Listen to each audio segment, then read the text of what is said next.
Alright,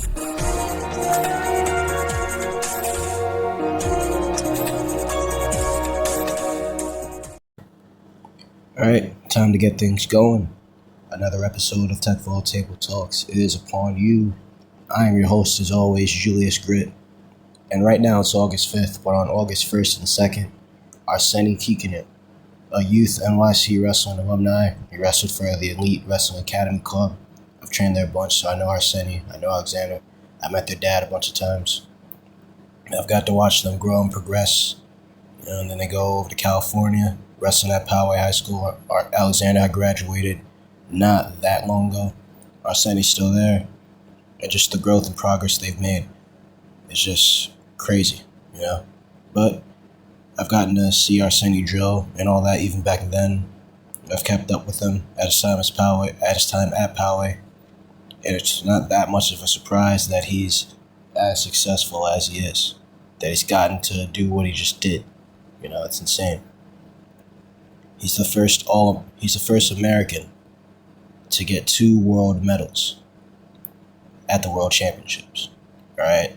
It's hard enough even at, I can only speak from a New York perspective, but I'm sure everyone else at their respective state tournaments can look at this and probably agree.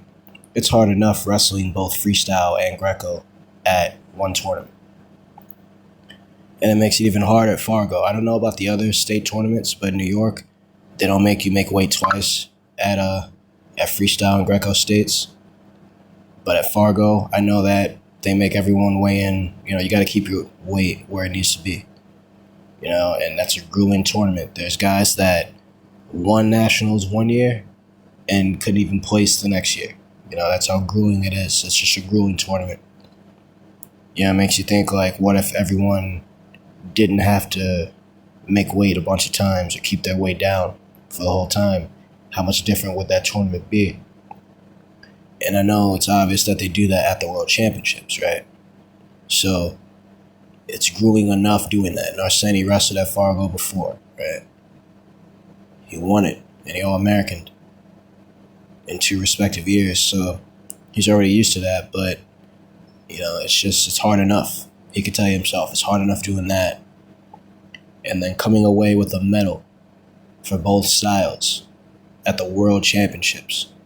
A bunch of guys, even at the senior level, they would choose one or the other. It's either freestyle or Greco. And it hasn't been done yet on the senior level. Someone making a world team in both styles. It hasn't been done yet. It's been done at the age group level a bunch of times, but for Arseni to be able to go out there and get 2 world medals, he's the only United States wrestler to do that. So the pool for United States wrestlers at the age group level to wrestle both freestyle and Greco to make the world team for both styles, that pool is small. And Arseni now is in rarefied air from that small pool. The first one to get 2 world medals. All right, a grueling tournament like that, the highest level, the World Championships, the highest level at that age group. And he got 2 medals. That's insane. And what's even crazier is Greco's on the first. They start with Greco, and then they go with freestyle. Greco's August 1st, freestyle's August 2nd. He did even better the second day than he did the first day. Some guys regress a little bit. He did even better. He took 3rd in Greco and made it to the finals in freestyle. Now, I know there's a difference between the styles and the attacks and strategy, but I'm talking about just how grueling that is on your body, having to keep your weight the right way, how grueling it could be on your mind, having to keep your mind sharp, especially if the first day you didn't get what you wanted, which happened to Arseni, and to be able to improve from that, that's insane. So, enough yapping from me. We're going to get into these matches. I'm going to talk about his bronze medal match in the Greco side of things, August 1st. And August 2nd, I'm going to get into his semifinal match. I watched all his matches. I'm just not going to get into the finals match. But I'm going to talk about the semifinals match that got him there.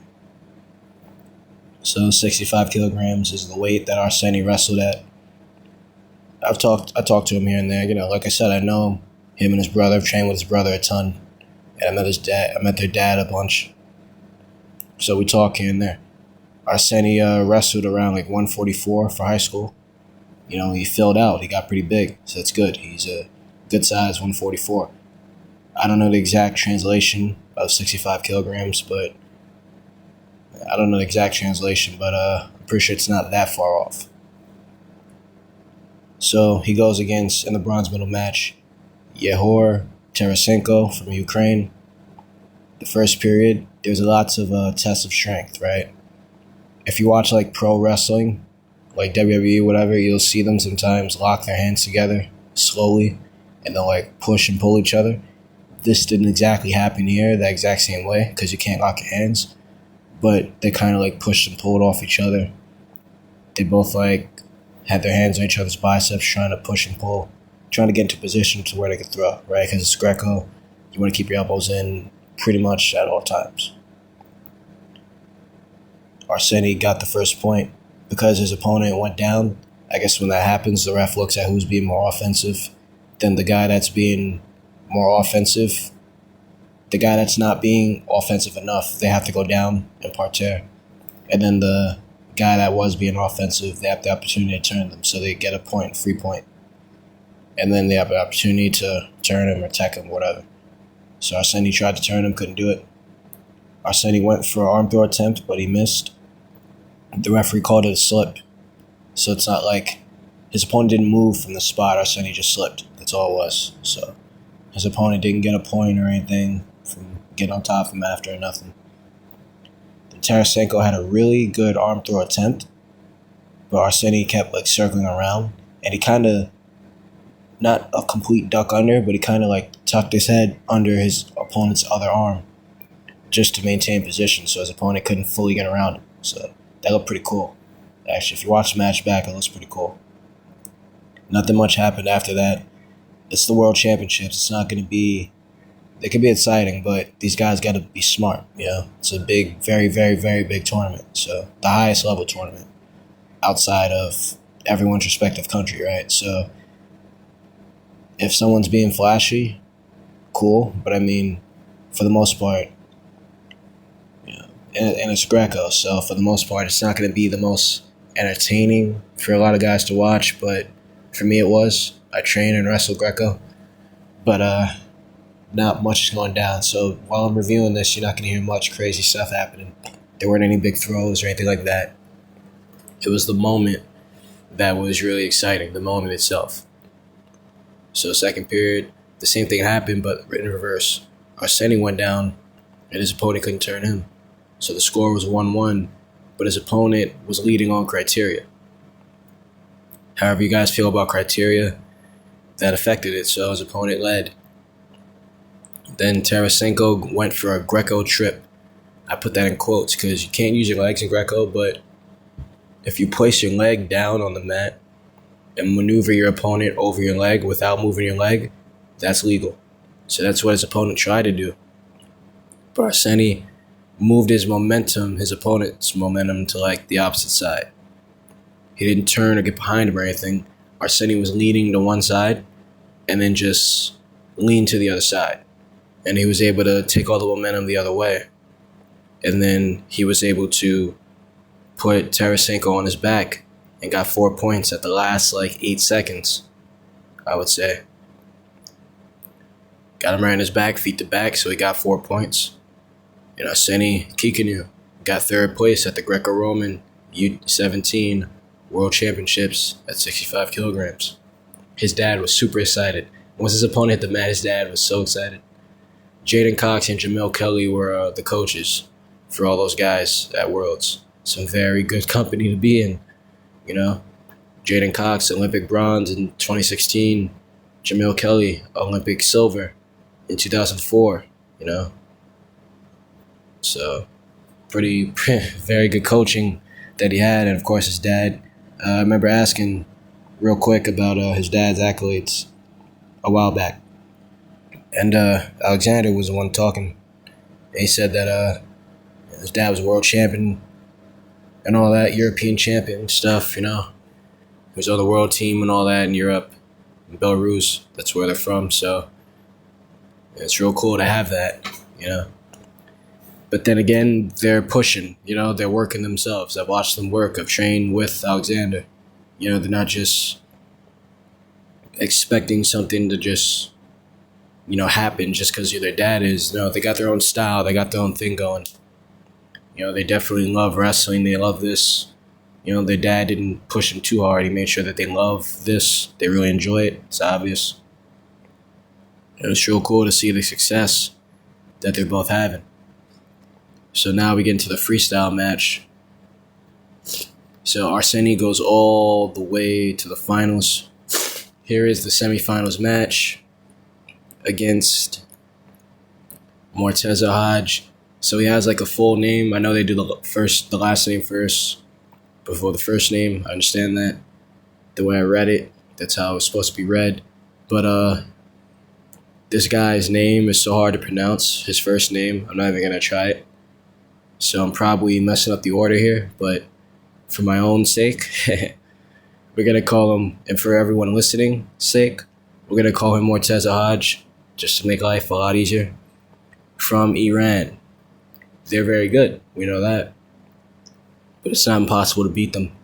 So first period, Arseni is able to control a tight underhook front headlock. He had underhook with like his left hand, and then used his other hand to cup around the chin and had Hodge in that front headlock type position. Then Hodge got put on the shot clock. He went for a single leg, finished it. Took a sec, but he finished it and got first blood, first takedown. And then Hodge couldn't turn Arseni after that. So then nothing much happened after the first period. Like I said earlier, you're not going to see the most flashy stuff, not going to be crazy exciting, because they're really focused on winning. If the flashy stuff happens, I've said it before on the show, the flashy stuff really usually happens when one guy is just so many levels ahead of the other.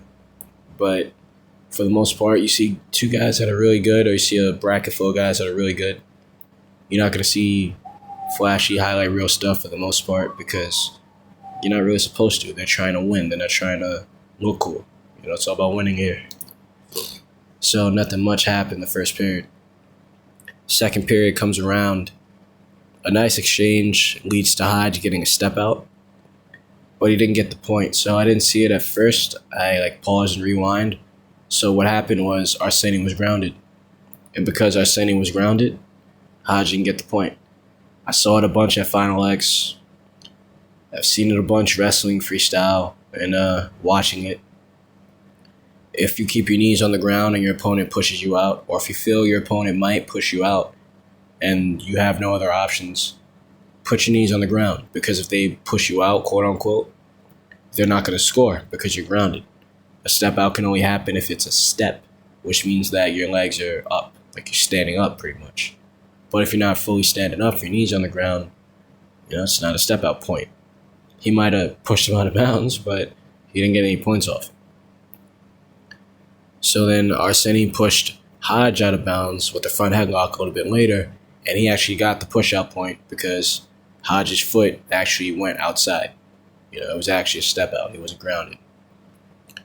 Then Arseni shot for a low single.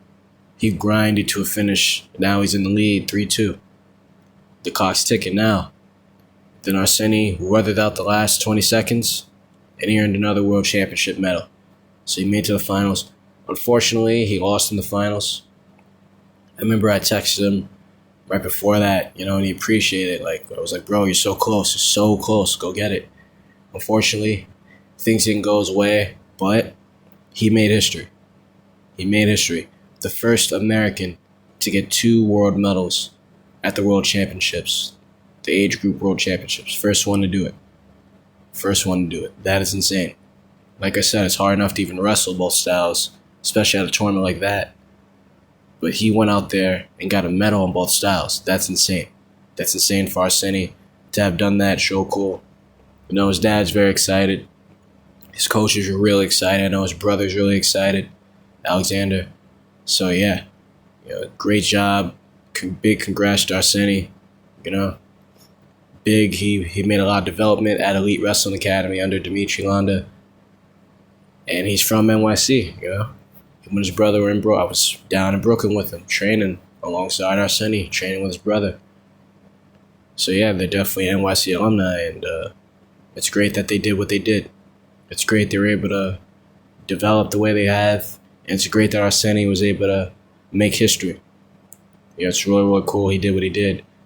So the sky is really the limit for Arseni Kikiniou. The sky is really the limit. It's only up from here.